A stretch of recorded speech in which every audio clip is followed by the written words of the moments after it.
Hello, my dear students. How are you all? I hope that you are happy, healthy, and fantastic. You are welcome to Symbolic Education. Symbolic Education में आपका स्वागत है.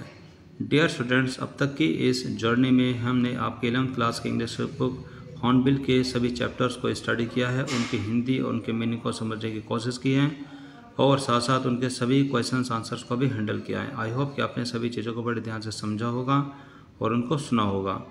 और आज की इस class में हम शुरू कर रहे हैं पोएम्स को. तो आज की जो पहली पोएम है वह है फोटोग्राफ, जो कि सरले टल्सन के द्वारा लिखी हुई है, जो कि अपनी मदर के एक फ़ोटोग्राफ को देख करके उनकी मदर के द्वारा बिताए गए बचपन में एक हॉलिडे ट्रिप के बारे में है, जो कि अपने 2 कज़न्स और एक अंकल के साथ गए थे. और उस समय जो याद उस समय उन्होंने सजोई की थी, इकट्ठी की थी, वो सब यादें इस फोटोग्राफ में देखते हुए उनके बचपन को याद कर रही है. तो इस पोएम के द्वारा वो और हमें क्या इमोशंस बताना चाहती है, क्योंकि जितनी भी पोएम्स हमारे सामने आती है वो जनरली सभी इमोशंस से भरी हुई रहती हैं और हमें भावुक कर देती हैं. तो आज की जो ये पोएम है इसमें क्या इमोशंस हैं, क्या भावनाएं हैं, तो आइए शुरू करते हैं और देखते हैं इसमें क्या लिखा हुआ है.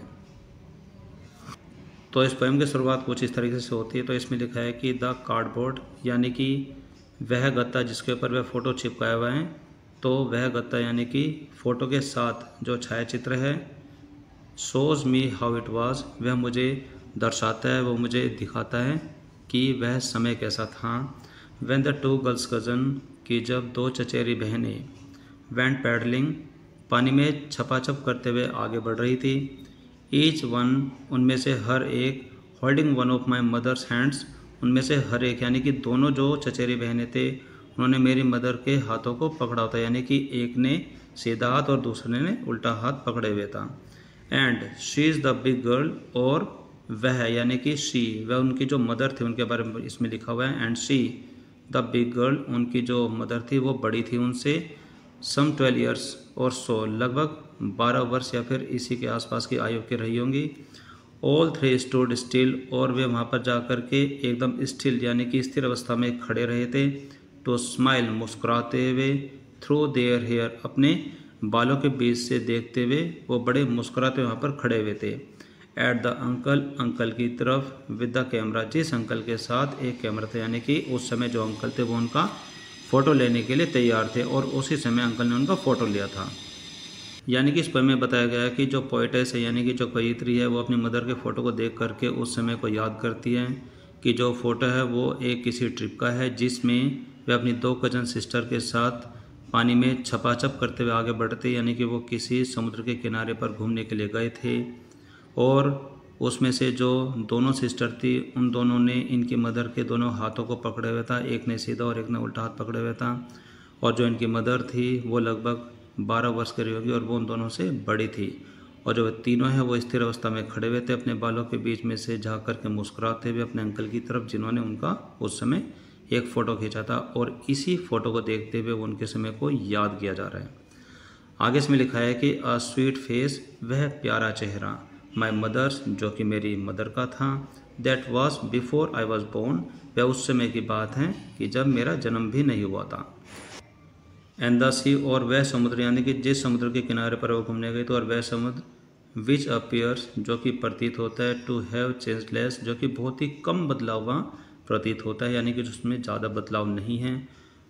वॉज देयर टेरिबलाई ट्रांजिएंट फीट, कि उस पानी ने, यानी कि जिस समुद्र में वो खड़े थे मुस्कुराते हुए, उस पानी ने उनके उन पैरों को धो दिया जो कि बहुत ज़्यादा चपल अवस्था में थे, यानी कि बहुत ज़्यादा पैर छपाछप कर रहे थे.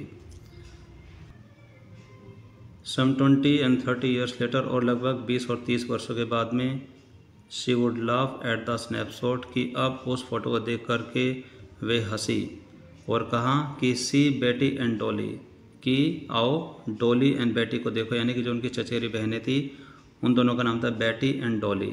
शी वुड से, और वो कहती थी, एंड लुक, और देखो, हाउ दे ड्रेस्ड अस, कि इन्होंने हमें कैसे कपड़े पहनाए थे, फॉर द बीच, उस समुद्र किनारे पर जाने के लिए. द सी हॉलीडे, और वह समुद्र के किनारे की जो छुट्टियाँ थी, वाज हर पास्ट, वह उनका अतीत था, यानी कि वह मेरी मदर का पास्ट था. माइन इज़ हर लाफ्टर, और जो मेरा पास्ट है यानी कि जो मेरा बीता हुआ समय था वो उनकी हंसी थी. Both ray with the laboured ease of loss, यानी कि आप दोनों ऐसी विडंबना की स्थिति में हैं जो कि बड़ी मुश्किल से अपने अपने नुकसान को आसानी से भुलाने की स्थिति में हैं।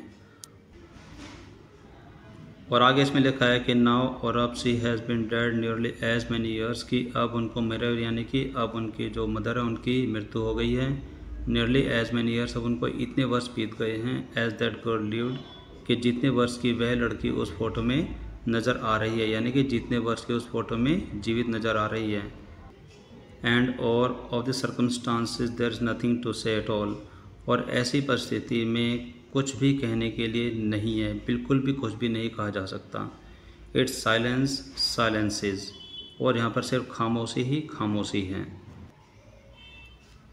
दैट मीन्स इसका अर्थ यह हुआ कि इस पोएम के माध्यम से जो पोइटेस है, जो शर्ले टॉल्सन हैं, वो अपनी मदर के फ़ोटो को देखते हुए उनके बचपन को याद करती हैं। और वे देखती है कि इस फ़ोटो में जो उनकी उम्र है लगभग 12 वर्ष के आसपास की, जो अपनी 2 कज़न के साथ समुद्र के किनारे पर छुट्टी बिताने जाती है, और उनके साथ उनके एक अंकल होते हैं, और वहाँ पर वो तीनों मिलकर के पैरों को छपाछप पानी में करती रहती है। और अब लगभग 20-30 वर्षों के बाद में अब अपने फ़ोटो को देख करके बड़ी हंसती है, और फिर वो कहती है कि ज़रा मेरी इन दोनों सिस्टर को देखो, डोली और बैटी।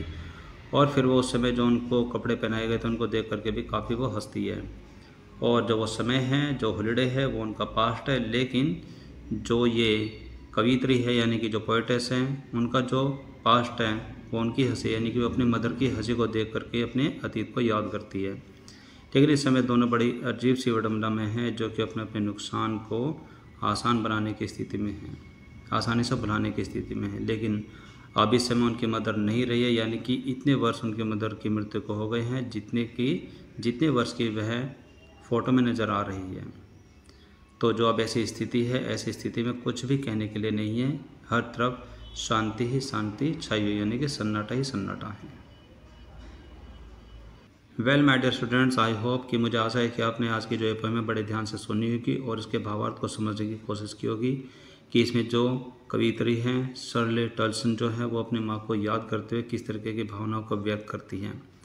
तो आज की क्लास में सिर्फ इतना ही। This is all for now for today's class. अब हम मिलेंगे हमारी अगली क्लास में इस पोएम से जुड़े हुए क्वेश्चन सीरीज़ को लेकर के कि इसमें जो क्वेश्चन है आप उनके आंसर कैसे देंगे। So till then take care, bye bye, have a nice day.